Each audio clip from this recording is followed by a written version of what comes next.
April 2026 is here, and if you're counting on Social Security this month, there are a few things happening right now that could quietly change what actually lands in your bank account, and most people won't find out until it's too late. Welcome back to Seniors Updates Hub, and today we're walking through everything you need to know about your April payments, the exact dates, what's changed, what's still shifting, and honestly, what the system isn't making very obvious right now. Because here's the thing. More than 70 million Americans are receiving Social Security or SSI at this moment. That's not a small number. That's a massive portion of the country depending on these payments to cover real expenses, groceries, prescriptions, rent, utilities.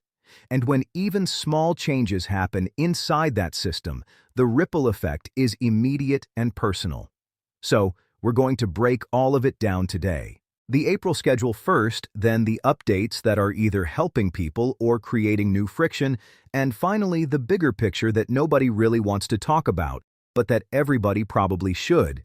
If you've been with this channel for a while, you know we don't sugarcoat things here. We tell you what's actually going on so you can make smarter decisions with your money and your time. Let's get into it. Starting with SSI, Supplemental Security Income. April is actually a cleaner month than what we've seen recently.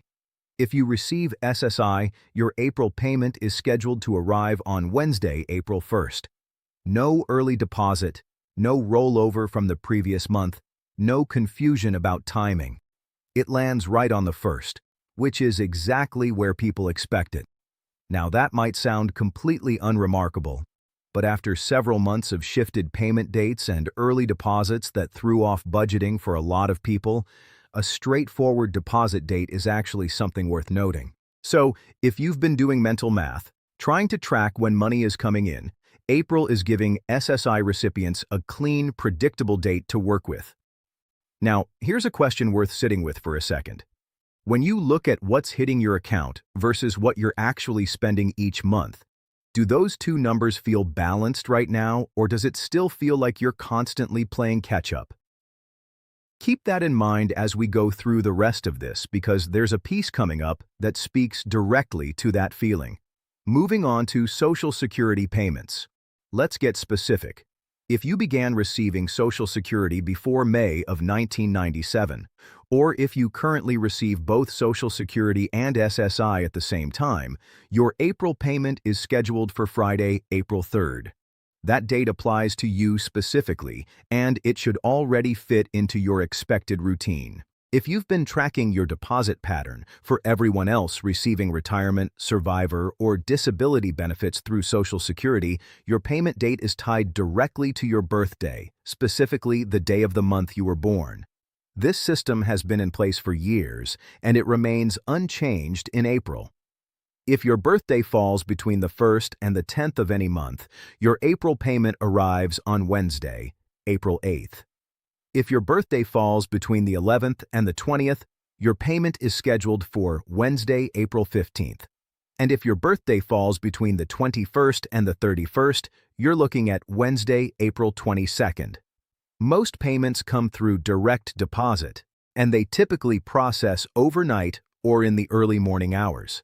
Some banks, depending on how quickly they post transactions, may show the deposit a little later in the day or even the following morning.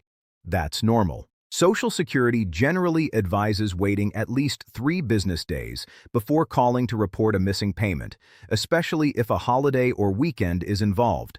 So don't panic if it's not there at sunrise. Give it a little breathing room first. All right. So now that you know when the money is coming, let's talk about how much and whether it actually feels like what was promised, because this is where it gets interesting. The 2.8% cost of living adjustment for 2026 went into effect at the start of the year. By now in April, you've had a few months to see it in your actual deposits. On paper, the average increase works out to somewhere in the range of $50 to $60 more per month for many retirees. And when you hear that number announced, it sounds like meaningful relief. But here's the part that a lot of the official announcements gloss over.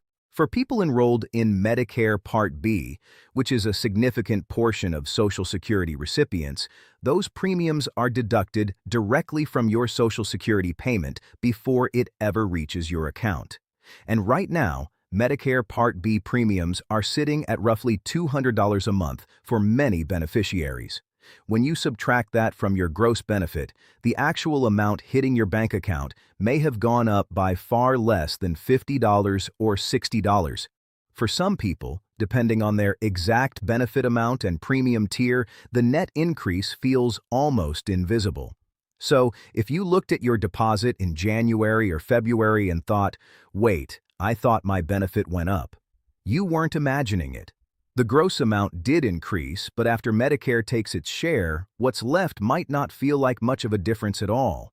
And this connects to something even bigger that we'll come back to in a few minutes. But first, let's talk about a change that's been unfolding quietly on the operational side of Social Security.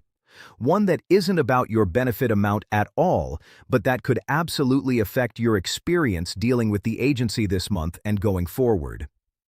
Earlier this year, the Social Security Administration began a significant shift in how it handles casework and public interaction. Rather than routing most requests through local field offices, the kind you could walk into and talk to someone face-to-face, the agency has been moving toward a more centralized, nationally managed system. This means more reliance on online portals, automated phone systems, and processing that happens behind the scenes rather than through a person at a desk in your community.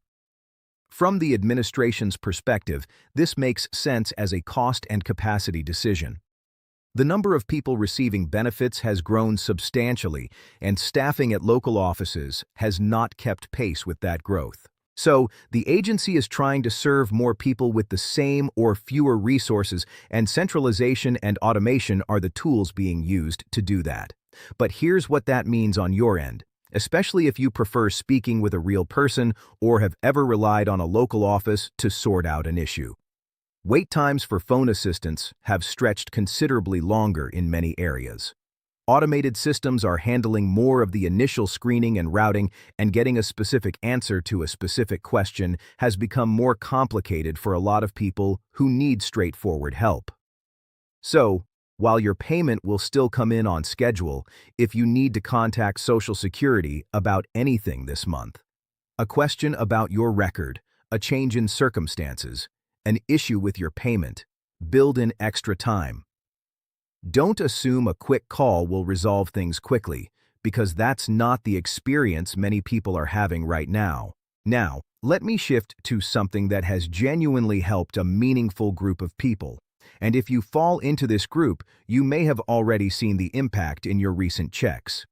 For years, two specific rules reduced Social Security benefits for certain public sector workers: the Windfall Elimination provision and the government pension offset. These affected teachers, police officers, firefighters, and other government employees who receive pensions from jobs where Social Security taxes weren't collected. Under those rules, their Social Security benefits were reduced, sometimes by hundreds of dollars a month, even though they had also worked in Social Security-covered jobs at other points in their careers. Both of those provisions have now been eliminated.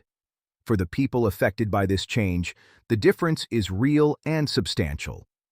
Some are seeing increases of several $100s per month in their ongoing benefits. On top of that, many are receiving retroactive payments, meaning back pay for the months when their benefits were reduced under those old rules. If you or someone you know worked in public service and was subject to either of those provisions, this is absolutely worth looking into because the correction may already be in process.